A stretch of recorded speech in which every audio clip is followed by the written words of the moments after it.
what we find in the most recent years is that the need for satisfaction is immediate, and their sense of patience is not there, right? And that all comes with the development of social media and other mediums out there.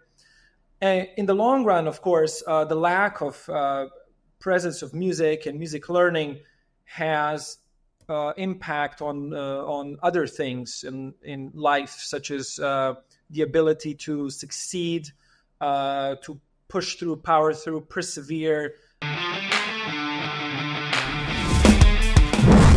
Startups with Stu is a podcast for anyone living or wanting to live the startup life, either as a founder or a team member. Your host, Stuart Draper, was a 9-time Inc. 5000 honoree before age 40. This show dives deep into the exhilarating world of entrepreneurship with guests that are seeking advice from Stu for their startup or business owners that want to share their entrepreneurial journey. Listeners always walk away with actionable ideas of what to do to take their startup to the moon. Startup life can feel like a roller coaster ride. And with Startups with Stu, you're likely to turn your roller coaster ride into a rocket ship ride. Get ready to uncover the secrets to startup success from visionary founders and savvy investors who've transformed groundbreaking ideas into thriving ventures. This episode is brought to you today by PodUp. PodUp.com is the leading all-in-one AI-powered podcasting software. If you've ever considered having a podcast, want to get started, go to podup.com and check it out. I produce my podcast, use a variety of tools and producers that help me get everything done that I'm doing. Podallies.com is the agency I choose. If you're interested in having a podcast, you don't want to do it yourself through podup.com, I highly recommend that you go check out podallies.com and schedule a strategy call with one of their production specialists. They will be able to help you and think through everything you need to before you get started on your journey as a podcaster. Hello, everyone. Welcome back to another episode of Startups with Stu, where we talk about what it takes to take your startup to the moon. And we have a founder with us today, Mr. Mac Grgic, that he's the founder of Notey. And he's going to tell us all about it. He's going to present as if I'm the investor ready to get started and make a seed round investment, maybe pre-seed. Mac will tell us more about that. Mac, so good to be with you today. Thank you for joining me. Thanks. It's good to be on air with you, Stuart. And congratulations. Very well pronunciation of my name. It's a difficult one to tackle. And many people fail and crumble under pressure. So, well, I'm so glad to have you on the show. This is the first time, Mac, that I have had someone with an instrument on the show. There you go. Yeah, and the instrument is here for a reason, and I'll tell you the reason in just a second. But as this is in a way also an investment pitch, I'll use my deck to kind of paint the story of what we're trying to achieve here and what we're doing, and then we'll be able to kind of carry on the conversation whatever way it unfolds. And the guitar will be used for some presentation as well. So hence the instrument. And if we're ready to go, I'm ready to roll. Well, let me just share real quickly, Mac, a fun story that your the guitar and talking about music reminded me of a time starting Stu Kent. We're probably 2 years into the business, and this girl came in for an interview. She was going to be an entry-level sales position, and she had on her resume that she was a singer. Okay. And I said, I've never done this before. But, you're going to be in a sales role where you're going to get uncomfortable. It's going to be a little intimidating. I want to put you on the spot. Sing for me. I want to hear just a little bit of a song you've been working on. And this lady belted it. Pretty soon, everyone was like, and the rest of the office was like, what's going on? It was super fun. And we did hire her. So I think that kind of stuff builds a great culture when you let people be human and talk about what they do outside of work. But with that, Mac, let's not take any more time away from your pitch. By the way, I'd love for you to make mention of Techstars and why they are the logo on screen. I'm guessing that's because you participated with them as an incubator business. Is That's that correct. Yes, we're part of their fall 23 cohort or class, as they like to call it, and we very much enjoy those 3 months with them. Learned a lot and progressed tremendously throughout the program. So you would recommend that to other founders then? I think between Y Combinator and Techstars Accelerator, there's much to learn.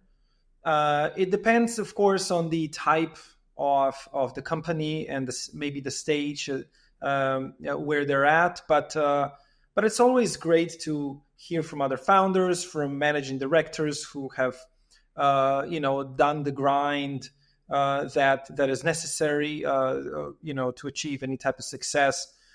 I think for us to hear success stories and stories of failure put things a lot of in perspective, and and gave us kind of the wind underneath our wings that we needed at the time, and of course the confidence to just power through and pivot if need be, right? So those stories are there to teach us, and I think one of the best qualities of founders that I found talking with colleagues from a variety of classes and cohorts is the ability to adjust, and kind of listen to what the market tells you.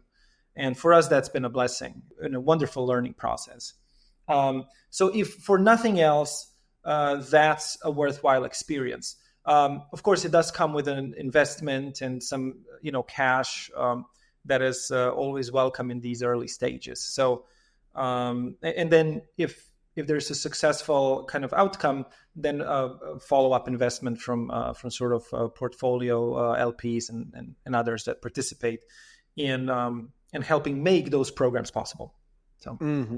Yeah. Fantastic. I love it. So let's get started. Tell me more about the Notey investment. Yeah, tremendous. I suppose I won't sing as your as your person who you hired, but I may play a little bit later on.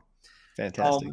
In any case, you guys, so Notey is the company, and it all started coming together when the founders, whom I'll introduce later, kind of we're discussing this big issue that we're experiencing worldwide, and we all know it exists, and that is the fact that so many people try playing a musical instrument and then just stop, right? And the reasons are various. It's either very difficult, it's tough on the fingers.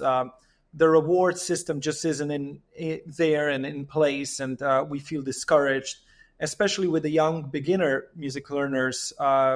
What we find in the most recent years is that the need for satisfaction is immediate, and their sense of patience is not there, right? And that all comes with the development of social media and other mediums out there.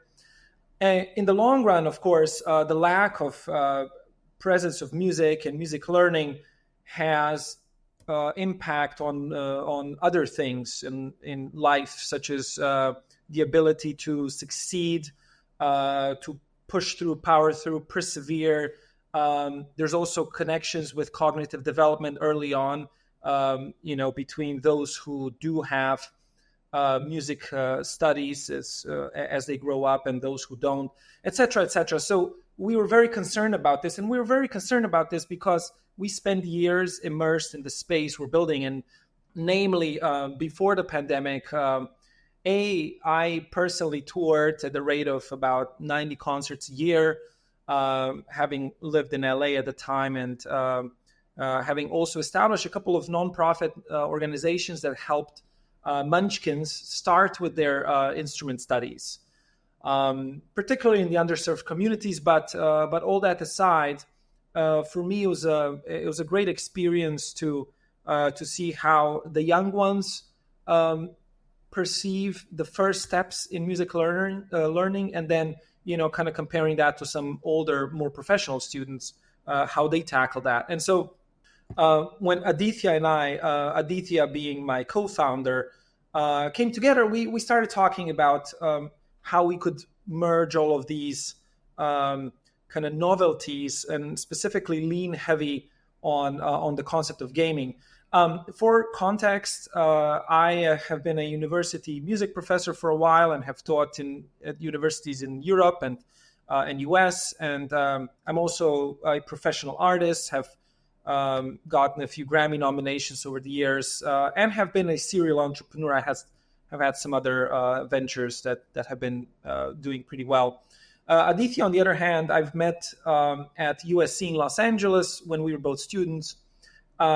He focused on computer science with an emphasis on AI, machine learning, and robotics.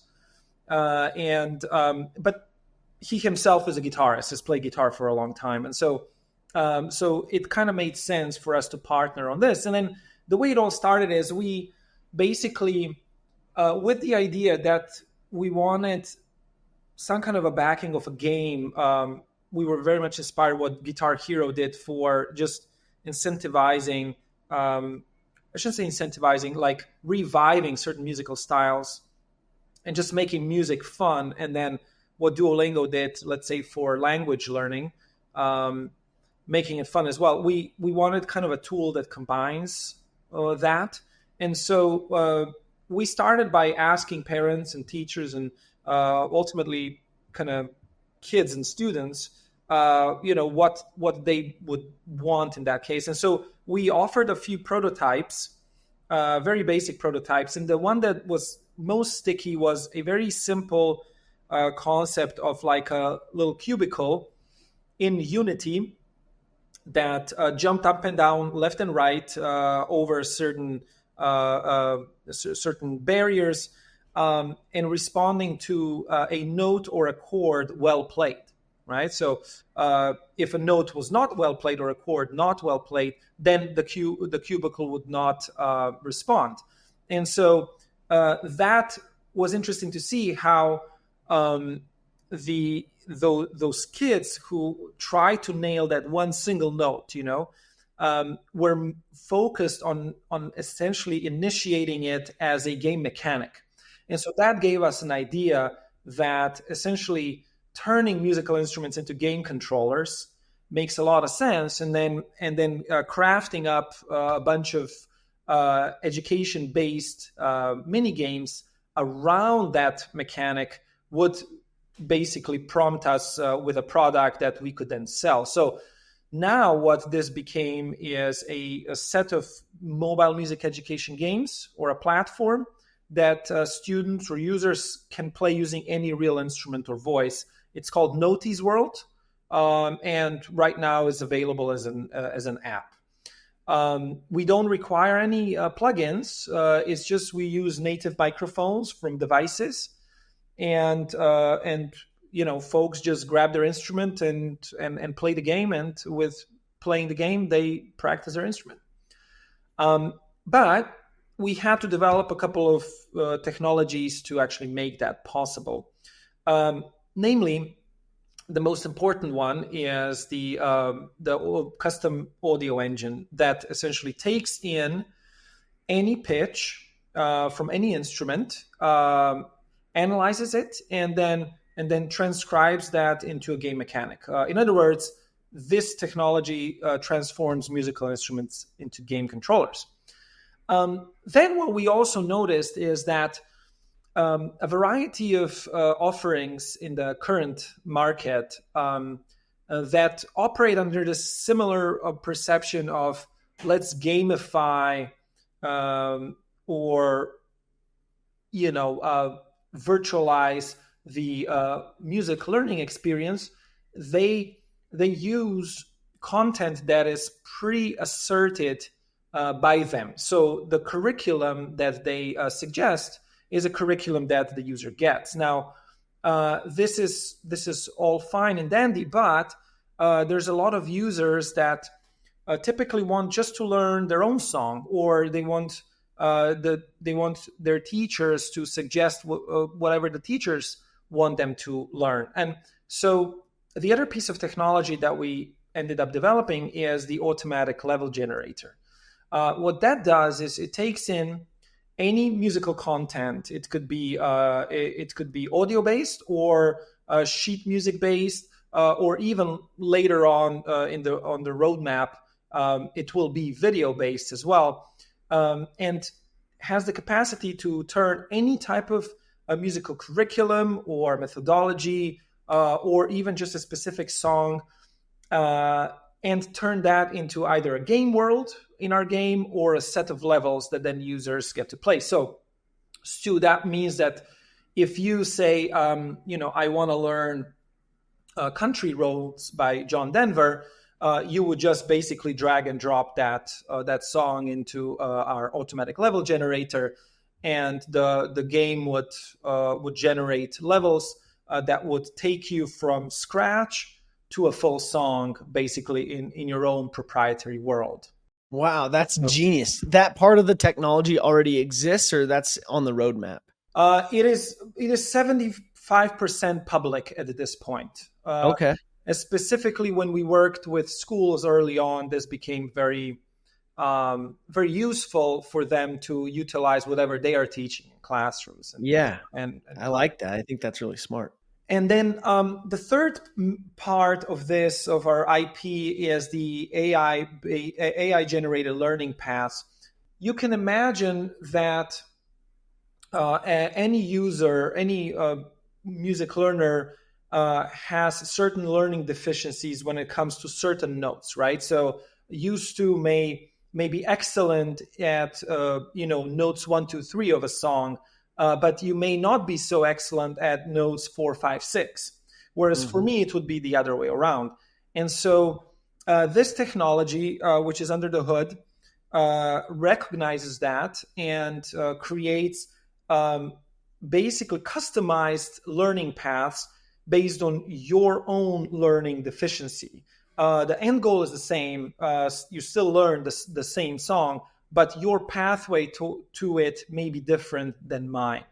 And so all that tied together is basically there to provide a kind of a beautiful, customizable experience that offers content that you want, and allows you to play and use any instrument that you want to use as a game controller as well. So that is a general scope of our IP that we offer, and we're very proud of all of these tools being built in-house. Our story in the market essentially starts in 2024. We developed closed alphas, closed betas before 2024, but these were all kind of internal testing grounds. And in 2024, right after Techstars, we launched our first public beta, and we were missing a lot of qualitative feedback early on, which is very important as we're building out the app, right? Yeah. And so what we decided is we would go talk to teachers and get their input, because our thought process was, well, if the teachers like us, they will recommend us to the parents, and then the parents will trust the teachers, and so forth. The kind of the cycle would kind of close on itself, right? And so that's what we did. And early on, we started talking to teachers in a variety of schools and school districts in Chicago, New York, Austin, and South Carolina, and some others. And what we found out is that they really loved our ability to customize the content. And so it ended up being that they were some of our early purchasers, and we just ended up issuing licenses for proprietary builds of our product to them. And so this graph here shows essentially our growth throughout 2024 as it pertains to school partnerships.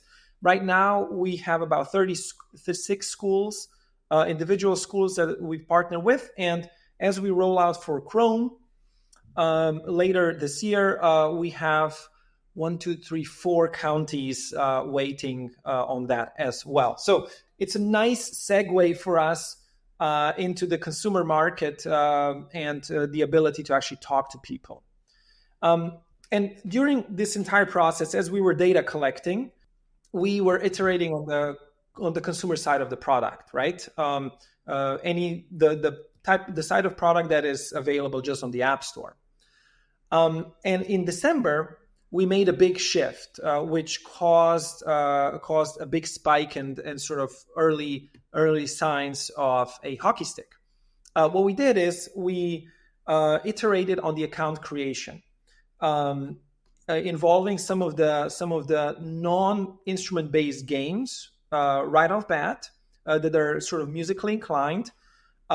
We shortened the onboarding flow and finagled our subscription from monthly 6 months to just simply annual.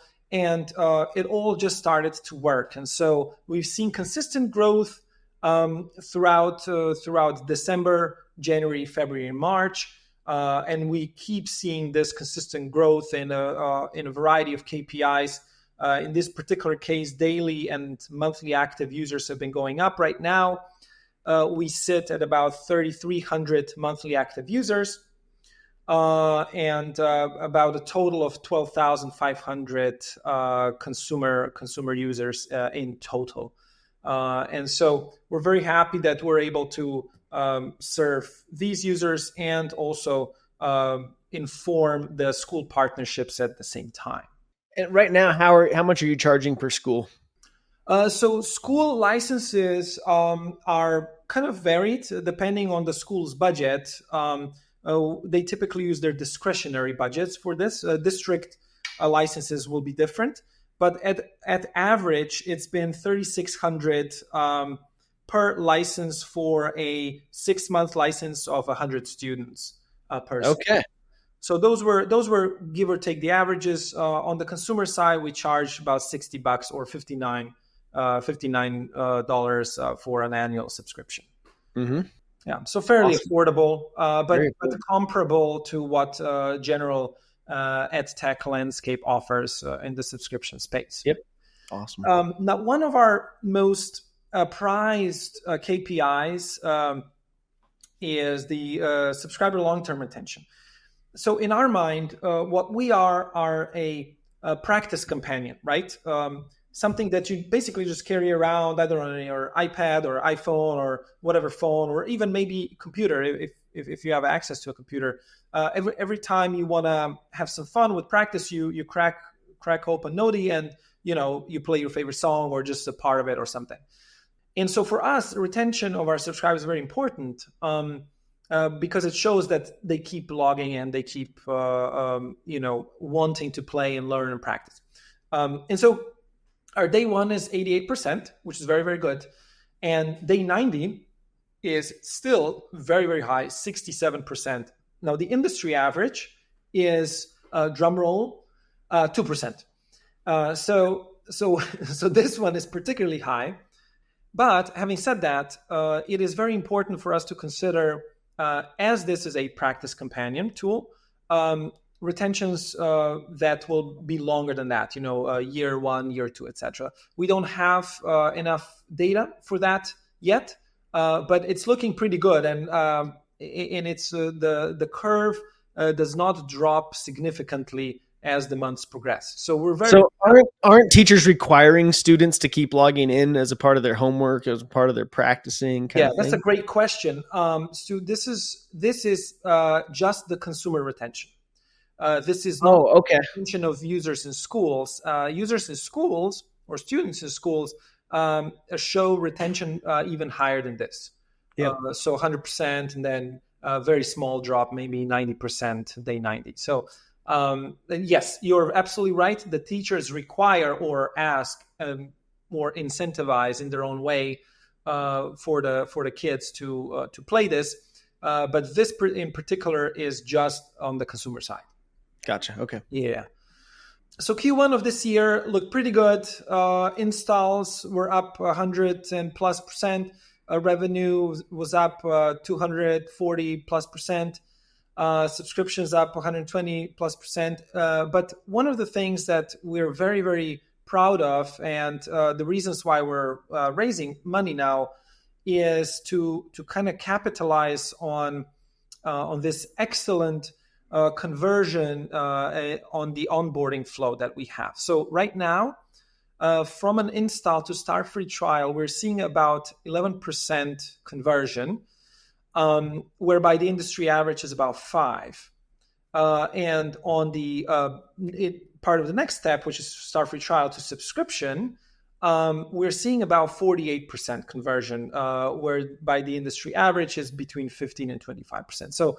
So at least 2x better than the industry average. And this is realistically what we were working towards last year, making sure that this part of the install and conversion flow looks very, very prominent, and kind of giving us the go ahead or the green light to pour in more capital. So what's been working so far to get the installs to start the free trial and then to get people from free trial to subscription? What have been your mediums for getting these? So we advertise very, very plainly. Adverts are done typically via Meta and Instagram, some on App Store search as well. And we do our own creatives. Oftentimes it's me playing a song and saying, "Hey, check it out. This is how it looks like in the app." Or we have some other user-generated content, some parents leaving testimonials or taking videos, snapshots of their kids playing, and then we deploy those ads to demographics that specifically target parents with kids between ages of say 6, 7 through 13, beginner music learners, and right now, we've been focusing mostly in the US and kind of guitar-based education, but further steps then would support other geographic locations and other instruments as well. Specifically in May, we're deploying some content that will support the violin and the piano as well, and kind of we'll test out that turf. But for now, it's been a sort of a narrow focus and a successful funnel for us onboarding those users. Okay. Yeah. Okay. Taking a quick break from the episode. Sorry to interrupt, but I have to take a second and thank the great team at Pod Allies that helps me produce this podcast. Startups with Stu is not an easy undertaking. It takes a lot of work and team power to get this thing done. So the team I use for my podcast, podallies.com, go check them out if you are considering a podcast. If you've thought you have a dream for a show and you want to go make it happen, go to podallies.com and book a strategy call today. I promise you won't regret it. Speaking of the show or shows, let's get back to Startups with Stu in this episode. Forgive my interruption, but if you're interested, go check out podallies.com. Market size, is always a debatable situation. We've been seeing a compound annual growth rate of a variety of pertinent markets for us is online music learning, general music education, gaming, and growing at a rate of about 70% year over year, specifically after the pandemic. After the pandemic, I think especially everything online became much more prominent, and it continues to be so. Now, for us, the total addressable market is calculated by looking at the number of students in primary and secondary music education worldwide, simply multiplied by our annual subscription with a little bit of a percentage discrepancy taken into consideration, and calculated about 35 billion. And so this is then narrowed down, of course, if we look at just students playing guitars worldwide or even just in the US. But the important part is that the compound annual growth rate is very high and looking to bring in more and more users. For context, they say every 1 in 7 people have tried guitar once in their lifetime. That's a lot of people, you know. And to think that 90% of them stop, that's a high number, even just guitars, you know. And so we see this as a pretty big problem. But also from the perspective of a parent, you know, who wouldn't want to be a cool parent giving their kids a game that they feel comfortable with, right? That is maybe not a shooter game or something like that, but a game that actually kind of helps teach something, right? Yeah. So there's also that angle, right? If you look at it, some of the things that are upcoming are the video converter, as I mentioned before, a very simple drag and drop of your favorite song from any type of social medium, and you know, plopping that into our level generator and then churning out a game world based on that song. And then finally kind of crafting up a content marketplace just because of all this customizable content that users will upload. Now, I'm not sure if this is going to play, but I think this is a pretty cool testimonial that shows exactly what we are going after. This is a teacher and a mom who had her kid start with Notey and notice significant progress very early on. Let me know if you're able to hear this. Hey guys, I have something to tell you about. I am an elementary school teacher. I spend all day with kids and trying to find the best way to help them learn and be interested in what they're learning. My own child has been in guitar lessons for almost 2 years and that progress has been slow. She just didn't have the finger strength and the strumming speed to do what she wanted to do. I don't know a lot about music. I'm here to encourage her and cheer her on, but I could not hear the tune. We discovered Notey's World about a month ago, and she has made such progress. Even her guitar teacher has made comments. I can hear that tune now, let me tell you what. On top of that, she is excited to practice. They have turned practice fun with games with their cute little Notey figure and earning his outfits to change what he looks like. It can also be a girl, I discovered. But we love Notey's World. I cannot tell you what a game changer it has been. Again, we made more progress in a month than we did in the last 6 months. I'm excited. My kid is excited. Check it out. Yeah, Cool. I thought this really kind of encompassed what we are trying to achieve with Notey. Is that initial barrier of entry becoming just full of excitement and engagement. Of course, leaning on to extrinsic reward systems. Of course, learning music is an intrinsic reward, sense of reward, but playing a video game definitely is based on, things like XPs and leaderboards and all that stuff are very important for a user to feel continuously re-incentivized. And so that's what we've been going for, and that's what we continue to pursue. Awesome. Show me the app. Let's check it out. I want to see you in. I mentioned country roads before, right? So just for context, when you go into a travel map here, you can see how many worlds we've generated, right? So these are all the different worlds. We've collaborated with some influencer artists, some Grammy-winning artists to generate content for their own fans, variety of schools, and of course our general worlds that we offer as part of the consumer experience. And are those people like affiliates now, where they can resell what you're like? Yeah. Okay. Our most recent partnership is with none other than Stuart Copeland from The Police.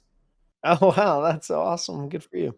And so, for example, this world was generated in a way that I described before. We took the song Country Roads by John Denver. We plopped it in. And the last level is exactly that song, right? In a format that is called the platformer game.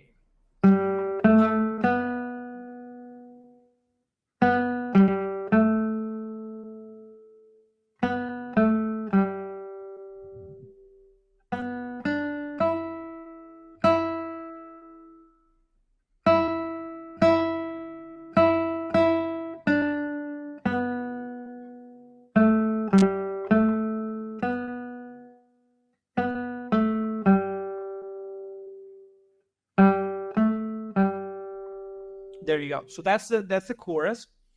The way the pathway is generated, though, is taking the song and then stripping it down to its original elements, like the most simple kind of one note to another note concepts.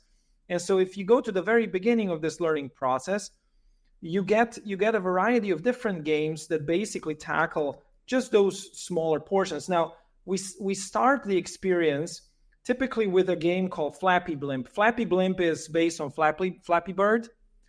And basically any sound, any musical note triggers the blimp vehicle to basically pass through obstacles. And this is just to incentivize love, love, love, love. Okay, and then I ended myself, but you get the drift, right? Yeah. And so this is the kid is now getting excited, okay, all right, playing a note makes the vehicle move. But then we start introducing the actual notes, right? This is a layout for the guitar. We have some dynamic tutorialization going. And so we need to find the notes first, right? So, okay, where's the G? Okay, good. And if I put the volume on, you're actually going to hear the note. Where's the A? And where's the B note? And so these are the first three notes of the song that I played earlier. This is called a fretboard master or something like that. Then we have a whack-a-mole type game. This one, interestingly enough, shows where the notes are actually positioned. So I'm asked here to play the note B, and if I hit it, I get a prompt and I move forward. And now I have to play the note G. But if I don't play the note G, if I play D, it's actually showing me where that's played. If I play D sharp, E, F sharp, and now G. And when I hit G, when I hit B, I get a bunch of points. Now look what happens if I play really fast.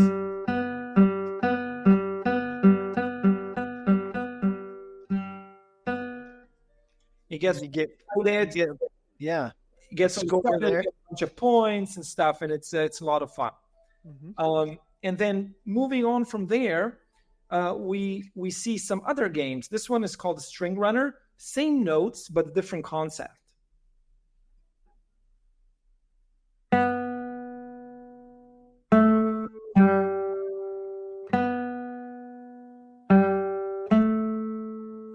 And of course, I didn't play the right note, so I hit the boulder, and my journey has ended. The user is expected to basically play the correct notes, and with that, then pass to another level. So you cannot pass until you actually finish the level and play all the right notes. And so this then gets more and more compounded.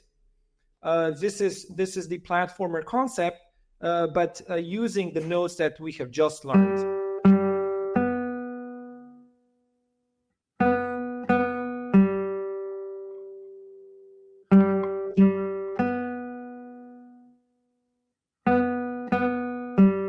And that's it. Which was Country Roads, Take Me Home. Yeah. So it's building into how you're actually going to be able to play this song. And then what we also built in is a brain break thing, because we know that kids especially get, tired practicing. So brain breaks are designed to just give a little bit of a respite from practicing for like a minute or so, right? This is called sky fishing. And it's a very simple, collection of jewels. This one is a very sticky game as well. We've seen a lot of folks play it. So I obviously don't do well in it, but that's not important. Collecting gems and then going back to the overworld and continuing the journey. Mm-hmm. As the user plays, the stats get actually accumulated here. And we sent out weekly reports to parents how their kids have been doing. And to teachers as well. Does it have like a teacher version, user type? Exactly. There's a teacher dashboard. They are able to see how their students are doing. And check this out. This is something we, or I guess I won't be able to show this right now. But as we worked with the variety of schools in the past, one of the primary concerns was the privacy protection, right? And so to navigate this, we developed a backend login system that allows students and teachers to log in using just their school code and just their unique username. The same progress gets loaded, the same reports get reported, but we don't collect any data beyond just their username and school code. Right. And that's a very clever way of making them feel safe about using the game as is. So, yeah. So Mac, for the sake of time, let's get to. I want to talk competition and the actual investment. So, just real brief on competition, and then what the actual investment looks like today. Oh, absolutely. So we have actually a slide here that kind of specifies our competitive angle. Now, the big players in sort of the educational technology are Duolingo, of course, more suitable for language learning. And specifically in our field of music, there's Simply Guitar, Simply Piano is the same company. There's Fender Play, there's Musician. What we do that it's uniquely different is the generative AI content creation, so that customizable pathway for each user. The way we generate content at large using our automatic level generator, and then the ability to just use any instrument to generate action in our game. And finally, we are a game for all sense purposes, right? We're not a gamified platform, so to speak. We have elements of upgrades and leaderboards and stuff that basically is present in the game, but we wrap it around the learning experience. So that's realistically how we differentiate ourselves from some of the big players out there. Yes, and then you asked about the current raise. So we're raising a round of $1 million with the option of oversubscribing to $1.5 million. We have commitments of 300,000 so far. Previously, we have raised our pre-seed about a year and a half ago, and the total of 750,000 at that time. So so far, everything has been done on safe notes. But depending on how this round goes, it may become a price round. But for now, it's been a post-money valuation proposition via the standard safe note, and that's how we've dealt with the fundraising part. So when you raised 750, what valuation were you at then? At that time, it was a $4 million post-money. That was a pre-seed. Right now, we're proposing a valuation double that. At 8. But I'm going to lean on the word proposing because we understand that valuations are sometimes a fictional concept. For us, it's important that we iterate on the success and we have the fuel to essentially escalate the growth that we've been seeing. And what was 2024's revenue? The total revenue was 207,000. Our first year in the market, not bad. Our goal, end of year goal, was 188,000. And for 2025, where are you tracking to? What are you expecting?